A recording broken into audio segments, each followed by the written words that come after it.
ભાઈ અંદર આવું. મારા ઘરમાં આવવા હતું તું કઈ દીધી પરમિશન માંડ્યો લેવા. સિવિક સેન્સ ભાઈ, સિવિક સેન્સ. તને ખબર છે ભારતના 80% છોકરાઓમાં સિવિક સેન્સ છે જ નહીં. બધું તો ઠીક પણ આ તૈયાર થઈને ક્યાં જશ? કે ભાઈ આટો મારવા જશ? ડ્રેસિંગ સેન્સ, સિવિક સેન્સ ને ડ્રેસિંગ સેન્સ ને આ બધું શું માંડ્યું હોય આજકાલ? તને ખબર છે ભારતના મોસ્ટ ઓફ છોકરાઓ ડ્રેસિંગ સેન્સ ઉપર ધ્યાન જ નથી. ના, મને નથી ખબર આ વાત. તમે સારા કપડા પહેરશો તો સારા વિચારો છે, કોન્ફિડન્સ વધશે, જીવનમાં સફળ થશો. તું આ નાઇટ ડ્રેસ માંથી બહાર આવ, કઈક વ્યવસ્થિત તૈયાર થઈને બેઠો જા. મારે ઘરે ને ઘરે બેહીને કામ કરવાનું હોય, હું શું કામ તૈયાર થાવ? તમારા જેવા લોકોને લીધે, ખાલી ને ખાલી તમારા જેવા લોકોને લીધે આપણો દેશ પ્રગતિ જ નથી કરતો. તો તમે કરી નાખો પ્રગતિ. આતે તમારા જેવા લોકો રસ્તામાં પાણો થઈને બેઠા છે ને, તો રસ્તો બદલાવી નાખો.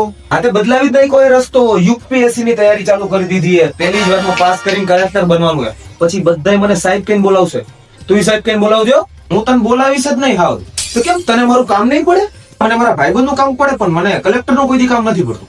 નવસારીમાં કેટલા કલેક્ટર બદલી ગયા, મારે કોઈ દી કામ નથી પડ્યું. માતાજીની દયા હે ભાઈ. કામમાં તો એવું છે ને. એક મિનિટ. હેલો, શું?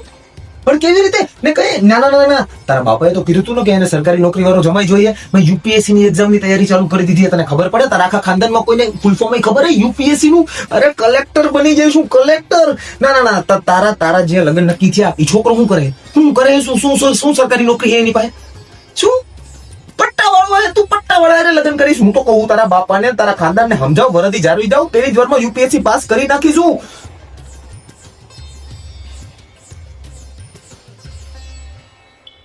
કલેક્ટર સાહેબ, ચા પાણી કઈ મગાવું?